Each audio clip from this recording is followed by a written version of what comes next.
I'm Robin Hoffman. I'm here in the Charlottesville Community Media Center. And I am a public artist here in Charlottesville.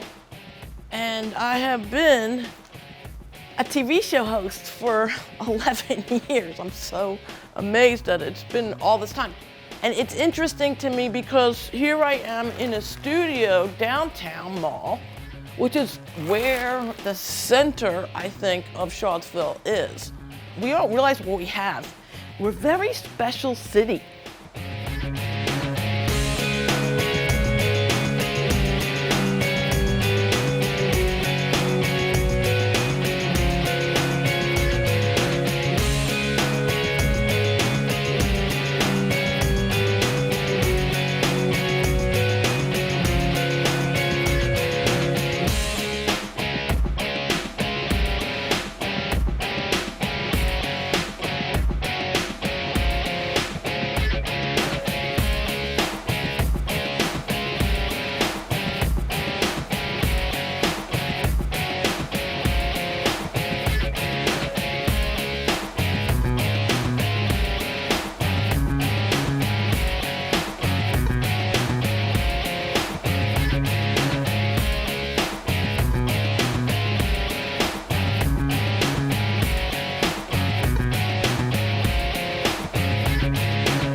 Well, hello, Robin. David How are Dillehunt, no way. Wait a minute, this is a little scary because like nobody's using the cameras, or are they? I know, I'm recording video from each and every one of these cameras right now.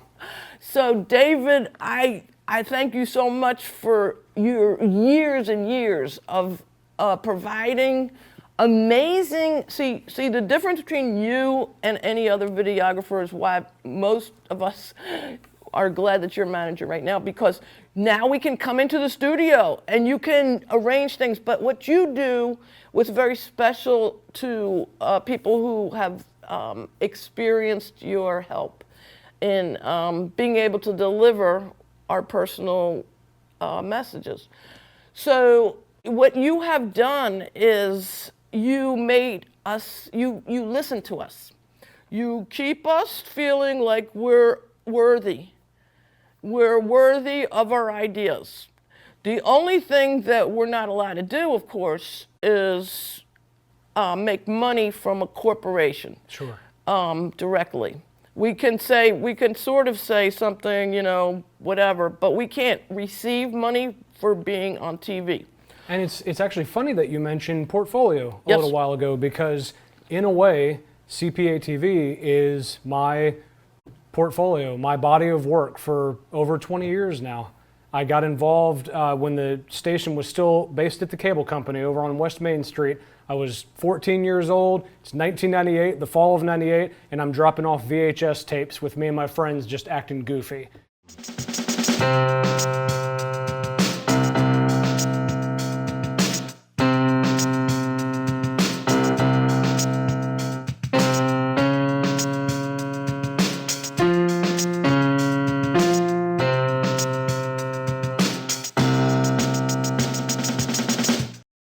Fast forward to 2005, I came on board with the city of Charlottesville. I helped out Cal Tate, our former general manager, and the rest is history.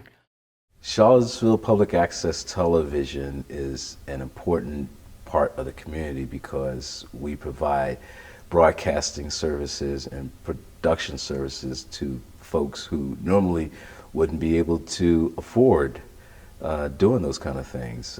We give a voice to the community by airing programs that they would produce here at the station or on their own, and then we find time for it to air on one of our 3 channels.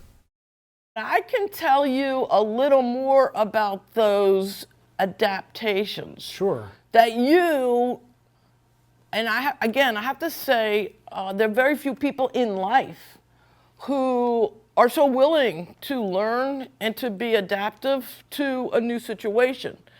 And especially the technology. Yeah. Come on, it went fast.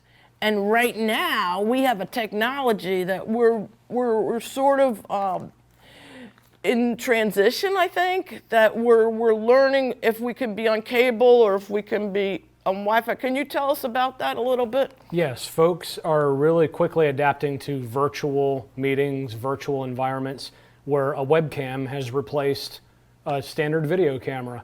But I think we will return to an age where people can still do traditional videos. I think with our media center being open to the public, folks can still come here and share their message. But as you said, it's kind of that fine line between the two. We have to be adaptable, just like the general public has to be adaptable. So we offer support for all of that. You can check a camera out, go out in the field, tape something, send it back to me, or bring it here, edit it. We put it on the air. You can film here with our state-of-the-art facilities, with our cameras and our set that we have, or you can utilize a webcam and do a virtual Zoom meeting, and we can put that out. So let's do something. Sure. Let's be like, there are people of all age groups. Yeah. Who do want to be, for instance, maybe sewing on TV? Yes. Just anything. Yeah. So, and if I can say to that yes. regard, your show has been such a showcase over the years for all of that. Every single form of art that you can imagine has been shown on your show, from the traditional visual artist to shoemakers to car detailers. Everything that you can think of has actually been on your program over the years, and you were out in the community showing it. Well, because of you. Right, because like when we first started, we were actually in the K-Tech studio, and there was all these different prohibitive type of things. So what I did was my first and only script basically is always the same. Young people today are starting so early. They have flip cameras at home, and they're learning to edit, and so they're already in tune with the equipment. Oh, that's so great. Yeah, a lot of what you're bringing out their creativity and teaching storytelling. And the nice thing when any of our students walk away with a product, it's tangible, and it gives them a sense of accomplishment and pride. And that's what we like the most, is that feeling that you get from creating a film, something you can share with friends and family. It's an experience that, I went through many years of school, but that it's always that when you get ready for a show, it all comes together. You have to be very committed and serious. You can't have wild ideas. You have to do the show. So you have to hone in, and the process of that for the children is very important. It's a very, I think, like an extraordinary learning thing. How are you going to think through something that has a deadline and something that has to be put in a frame or whatever? Have a beginning and end and tell the story. It's hard for an adult, but for a child to be able to process that at an early age, it must be incredible for you to see that. The way you enabled it so that it seemed like it was real, like we actually see surprise guests were coming. Yeah. And then one day we couldn't be in K-Tech, and it was David Toscano, I think, right? So we had to be in the hallway, and we were like, let's rove. Yeah. And then you're like, okay, I can do this. And then I didn't want boom and all that. So you were like, okay, I can do that. But what you do is you take us and you make portraits of what we say. It's unlike anything I've seen on TV. I keep watching for that. Seriously, what you do is very unique, David. My main goal is to help people realize their vision and get their message out to the public. I just happen to be a City of Charlottesville employee. Our facilities just happen to be operated by the City of Charlottesville's Office of Communications. But if you put that aside, my main goal is training and education. I want folks to know how to do all of this. But I also want them to take these tools and resources and really disseminate their information out to the community. Because as you've pointed out so many times on your show, free speech is such a commodity, and we're losing it each and every day. Every day. And this station, through one version or another, has been around since the 70s when it was Jefferson Cable. And then Adelphia took it over in the 90s. Comcast took it over in around 2006 or so. But the city now, having that administrative control over it, really allows us to let people really learn and use and have their imaginations flourish.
It has been the same premise since I met you. I think what's energized us, what's gotten us to where we are today in terms of our creativity, in terms of our humanity, in terms of what we perceive as being the means to an end. Yeah. Is what free speech TV, what free speech radio is. It's all about people working together, not to get like, an island in the Bahamas. It is really to be able to stay human. Yes. And if we see that every day, because of the guests you have like 1 million guests too. Charlottesville Community Media Center is not just CPA TV. It is, and can you explain how we can actually be on the Zoom? We can be on the Zoom in the city council or in Albemarle County, everything. How is that? We definitely How do you do that? We definitely try to promote public participation. Community engagement is the key. And whether you come down to the studio here and do something in front of the cameras, or if you stay at home and you use a phone or a tablet or a webcam, you can participate in your local government. So the key is not just engagement, but I think another piece that you've touched on before, over the past couple of seasons, you've actually taken great advantage of community advocacy and public awareness of social advocacy and how would people know? Energy conservation and all of that. And I think if you pair all of those public causes with imagination, that's a big thing. And if you'll allow me, I want to give folks kind of an insight into this. The past couple of seasons, you stepped away from going out into the public, you came back into the studio and you used a green screen. And I want to show folks what can be achieved with a green screen. So I'm going to slide this in behind you. I just have to say you should never have given me the green screen, because now every time I come into the studio, I'm like, oh, can I be in Australia? So I'm going to let folks see that you can be on a beach. You can be in Times Square. You can be visiting the Great Wall of China. And all just with the click of a button, your imagination, your social cause, your advocacy, your message, all of that can go out to the public and you can look great doing it. Your message, it's not going to be some old Wayne's World thing where you're sitting in a basement with one little Hi8 camera and it's grainy and the audio is terrible. Those days are long gone. It is kind of an exciting thing to think about, that you are such a professional. You actually can set up a system, technologically wise, that we can be sitting here and you're not behind the thing, which is kind of scary to me. We want to be accessible. Yes. That's the big thing. You happen to wander down the hallway of York Place and you walked right in the door. We want the community to be able to just kind of happen upon York Place, just walk through the halls. It's kind of like the Today Show with the windows to the world, windows on the world. You just look in and see the flurry of activity. We want folks to not only be engaged here on set, but we've got editing computers. We want people to learn on their own, self-guided. That's new too. It's all sorts of stuff that we want the community to be able to take advantage of. And I think that you are a shining example of using it properly. Right. Really taking it and getting that message out. It's not because I'm shining, because you're not shining. No. Okay, here's why. I'm going to tell you why each time. And again, I'm spoiled. So let's say we were, out in the field, and then after I did my format, come in or whatever, you synchronized me sitting down, like the music would stop or make a funny thing happen. And at the end, until 2019, and we got the green screen, I made the guests dance. Yep.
We together like said, "Well, this is a better idea," or Yeah. "This is a good idea," but you finally editing it.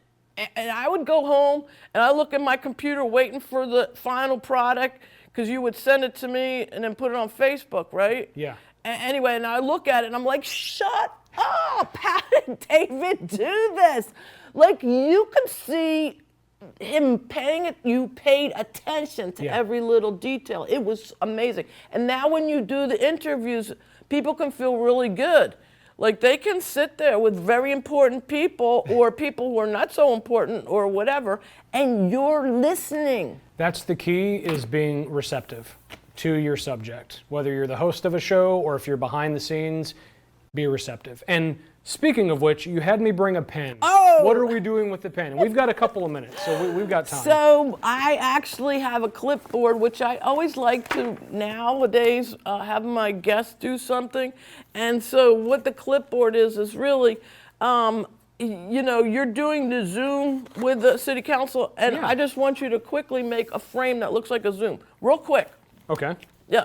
And so once people do that, they can actually, what they can do, if they're sitting on a Zoom conference that's 2 hours. I was on Comic-Con. I was on the Comic-Con thing, and let's say you have 4 participants, Yeah. or you have 5 participants. While they're talking, look at their background. And I think it does say a lot about them, but also you might do caricatures while they're talking, and then color them in later, and also put words. Yeah. You know, you can put words on down there, or also the date, and that sort of gives you a journal, and it helps you like later on, other than photography and things like that. I think another key thing too is where I have the squiggly lines here, folks can be taking advantage of changing out the background so that it's not just that solid black border that you always see. This is just what you are all Anything about. can happen. You do just this. gotta use your you helped me. imagination. Oh my God. Well, thank you so much for this. Absolutely. This was all your idea to promote really the benefit of Yes. having this here. Now, you can tell them the hours or whatever on the Yes, we are open Monday through Friday, 9 to 5. I want folks to just stop by. A membership is affordable. Anyone in the community It's so cheap. can get it. And I'm telling you, I've been around a long time. I've been around 22 years. I've been associated with CPA TV, and in that time, I've come to know so many amazing community members. I want that list to just keep growing. We've got to get the youth in here. We've got to get the college age folks in here. Really get that community engagement going again. And we need to support it. If we don't support it, and if you're going on Facebook, you're not supporting everybody else. Yeah, Well, thank you so much. absolutely. So how do you want to exit? Do you want to fly away? Do you want to fly away? I don't know. Should we Should we fly fly away? away? Do like you did with Candace Schoner? Yeah. Just put your arms put up. arms up. Yep. There we go.